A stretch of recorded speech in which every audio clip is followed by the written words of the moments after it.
Okay, hi everyone, this is Ryan Hoyme, aka Massage Nerd, and today we have Joe Martin.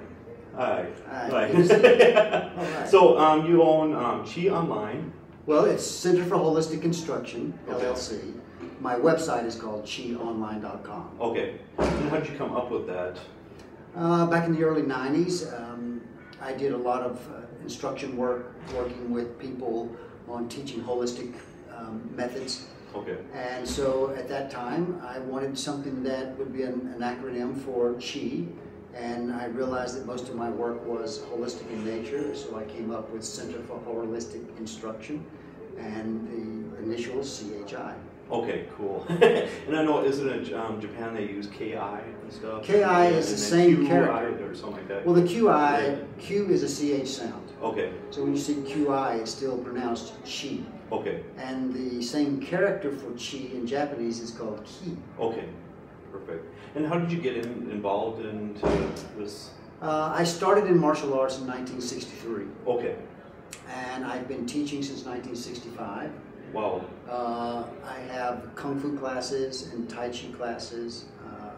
I teach in Europe. I've been to China a number of times. I have instructors who have taught me from all over the world, in Germany and China, California, Canada. So I still learn to this day. I think 3 years ago I went to China again.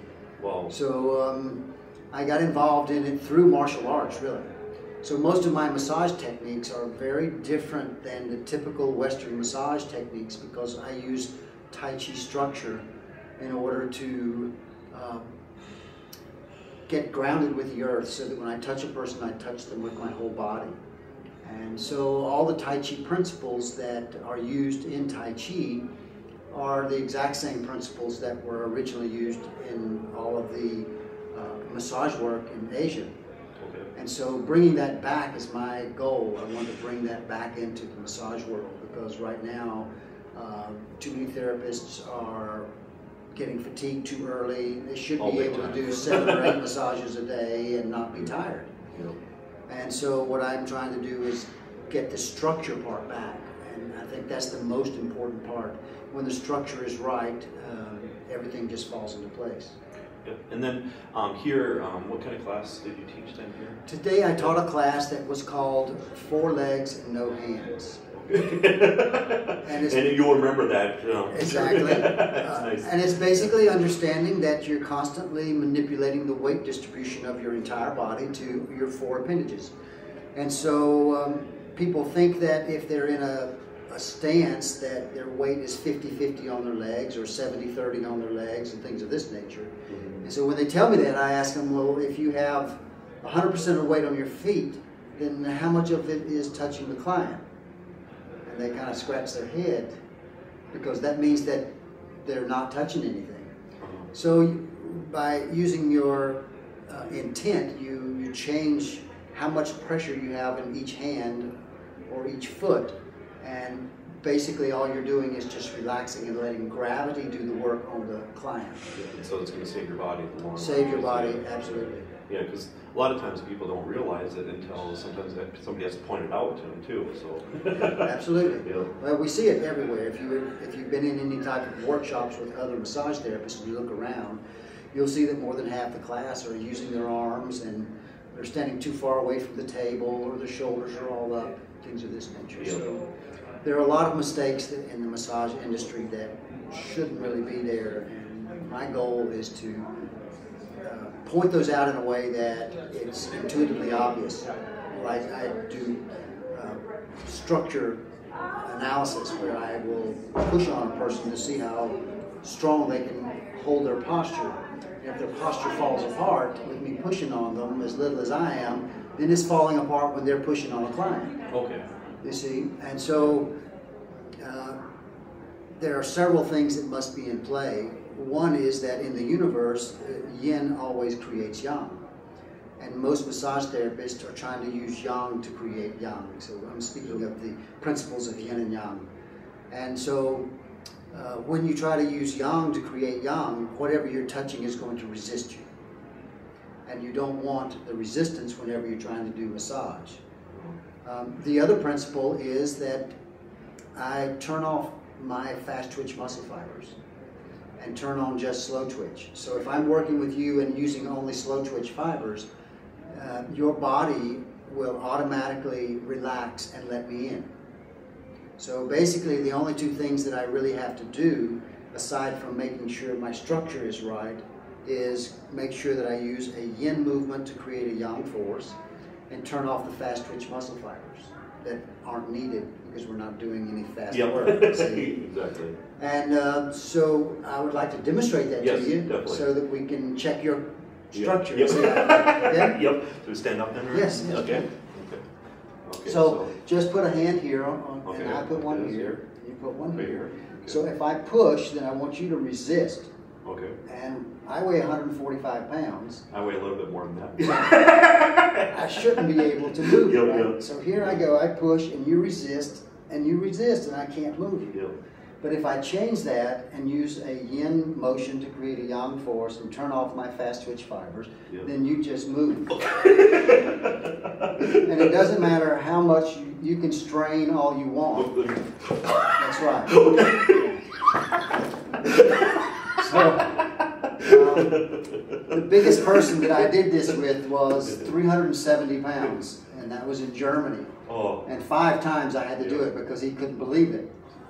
But whenever you touch the person, I mean, if you can imagine that that every time you touch a person, their body is going to let you in, and there's no resistance, then you're going to get a lot of work done.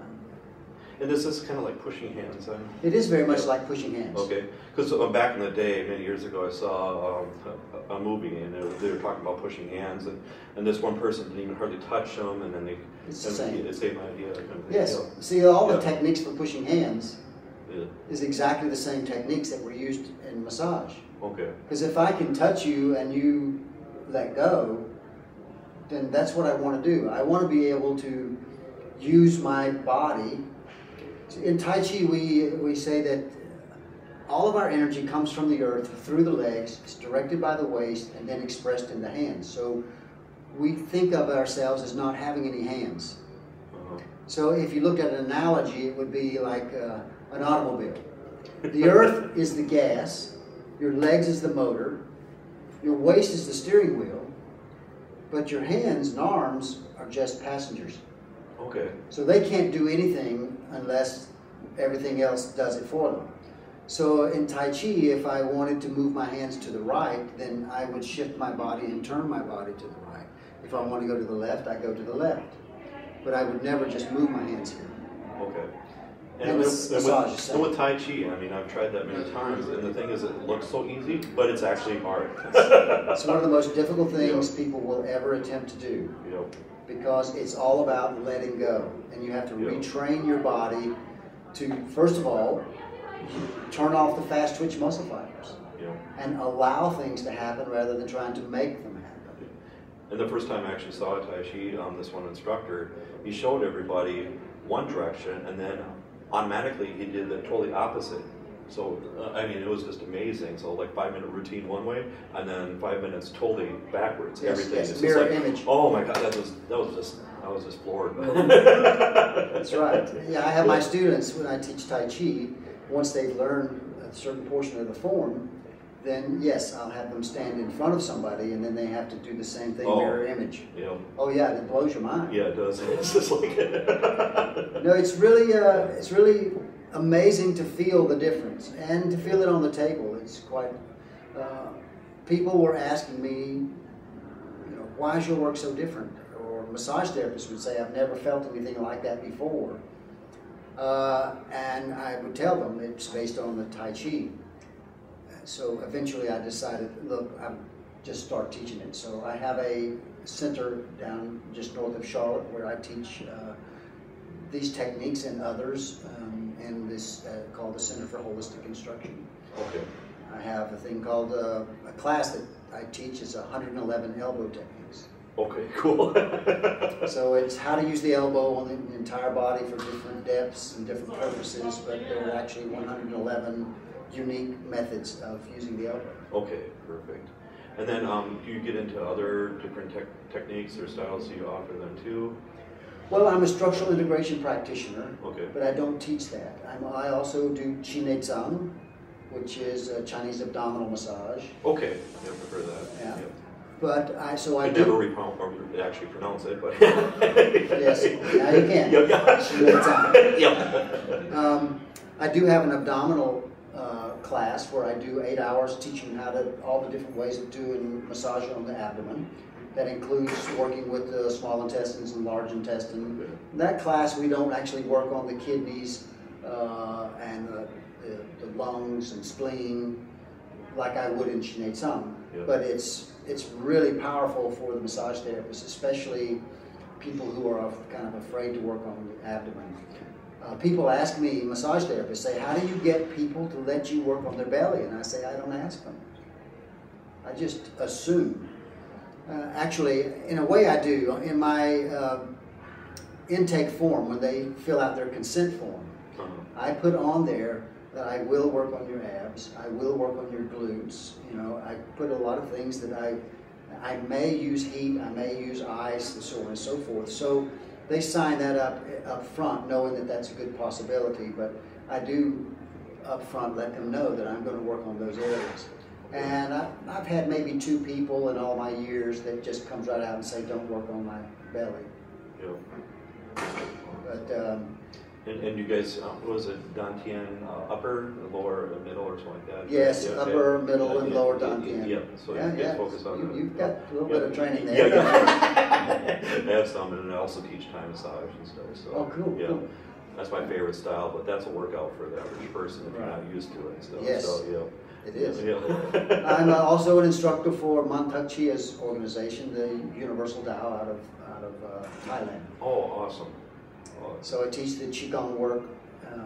So I also do a weekend retreat for massage therapists, and it's just all Qigong for Saturday and Sunday. Okay. We learn the 5 element theories, principles of yin and yang. We learn a couple of different meditations, and I show them how they can use that on their clients as well. Could you differentiate between Qigong and Tai Chi then?